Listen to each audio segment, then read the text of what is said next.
الرحمن الرحیم ملګرو تاسو ته اوس موږ د بیت الله شریف د دې ماډل تعارف کوو او د دې تعارف او د دې وجې نه ضروري دی چې تاسو کله عمره کوئ نو هغې کې د حجر اسود چې کوم دی ضرورت وي ځکه چې دې نه طواف چې کوم دی شروع کېږي د رکن یمني د پیژندلو ضرورت وي ځکه چې هغې سره خاص دعاګانې چې کوم دی متعلق وي نو دا ماډل چې کوم دی ستاسو وړاندې پروت دی د دې چې دا زه ولاړ یم کوم طرف ته چې دا دروازه د باب د بیت الله شریف دا د دې مشرقي اړخ دی بلکې تاسو ته یو ضروري خبر دام کوم موږ دا بر صغیر پاک و هند والا چې مونځ کې ودرېږو نو زموږ د قبلې رخ هم همدا دی موږ باب د بیت الله ته چې کوم دی راځو نو دا د خانه کعبې چې کوم دی مشرقي اړخ دی د دې اپوزیټ سایډ هغه چې کوم دی مغربي دی او دغه چې کوم دی شمالي دا جنوبي اړخ شو نو دا څلور اړخونه دي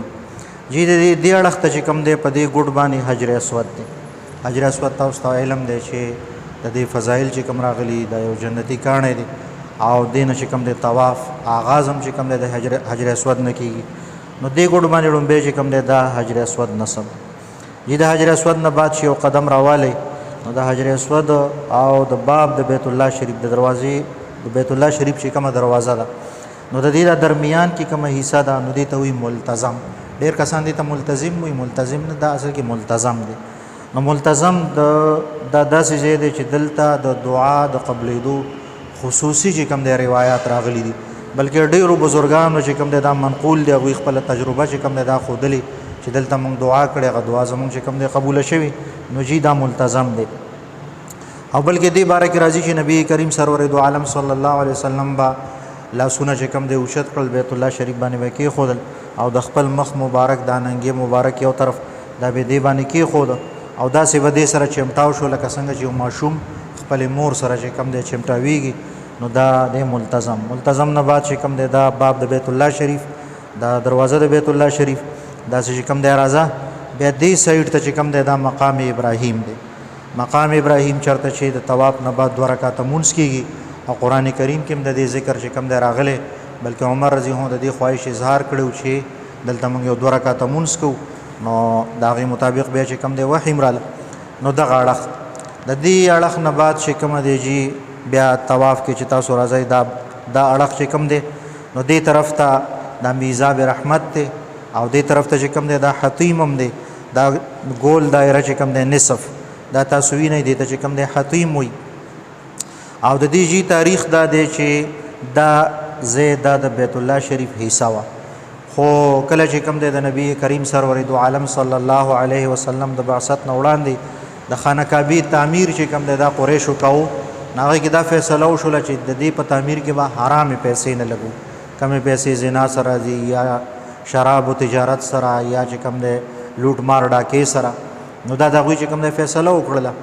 خو جي تاسو ته پته ده چې هغه زمانه کې د آمدن ذرایع ټولې چې کوم دی حرام دي نو چې پیسې را جمع کړي نو هغه پیسې دومره نه وي چې په د دې مکمل تعمیر پې شوی وي نو هغوی داسې کار وکړو چې د بیت الله شریفو چې کومه احاطه د هغې کمه کړل او دا ځای ته بهار وسات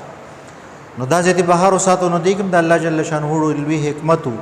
اوس که څوک چې کوم دی دلته مونځ وکړي نو دا داسې دی لکه عین بیت الله کې چې د مونځ وکړه بلکې جی یو روایت کې راځي زموږ او ستاسو مور بي حضرت عایشه صدیقه رضی الله تعالی عنها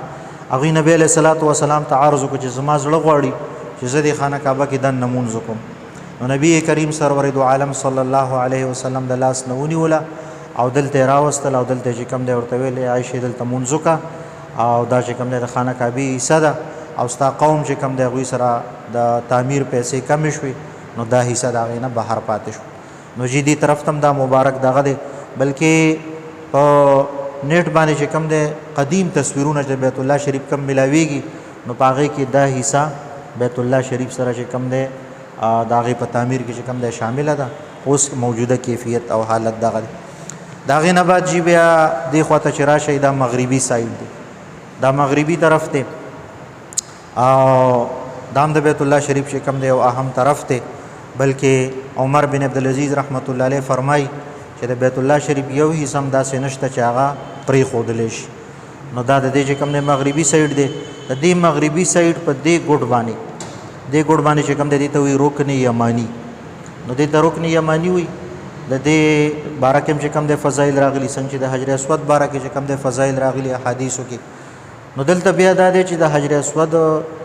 استعلام کولی شي او د رکن یماني استعلام نشته دی که ښی لاس پې چې کوم دی د طواف دوران کې راښکلی شي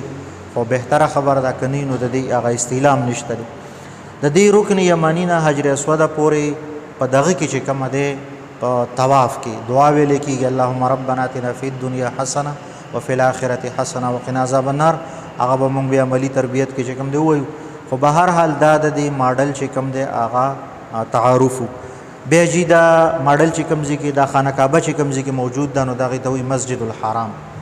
مسجد الحرام د هغې تقریبا چې کومه دی 100 نه زیات ګیټونه دي. مسجد الحرام نه بهر احاطه هغې ته چې کوم دی وایي حدود حرم. حدود حرم چې کوم دی 4 واړو طرفو ته مختلف دي. یو طرف ته چې کوم دی حدیبیه ده، بل طرف ته چې کوم دی تنعیم دی، بل طرف ته عکیشیه ده، بل طرف ته چې کوم دی عرفات دی. او بیا حدود حرم د هغې خپل احکامات دي. د حدود حرم نه بهر چې کومه علاقه ده نو هغې ته حل وي، د هغې جدا احکامات دي. د حل نه بهر چې کومه علاقه ده بیا باقي ټوله دنیا هغې ته چې کوم دی آفاق وي. نو دا د دې ماډل متعلق مختصر تعارف دی او دا د دې د وجې نه ضروري دی چې کله موږ د عمرې عملي تربیت شروع کوو نو هغې کې به د دې ځایونو د ضرورت پیښیږي چې کوم عمل کوم ځای سره چې کوم دی متعلق دی. واخر دعوانا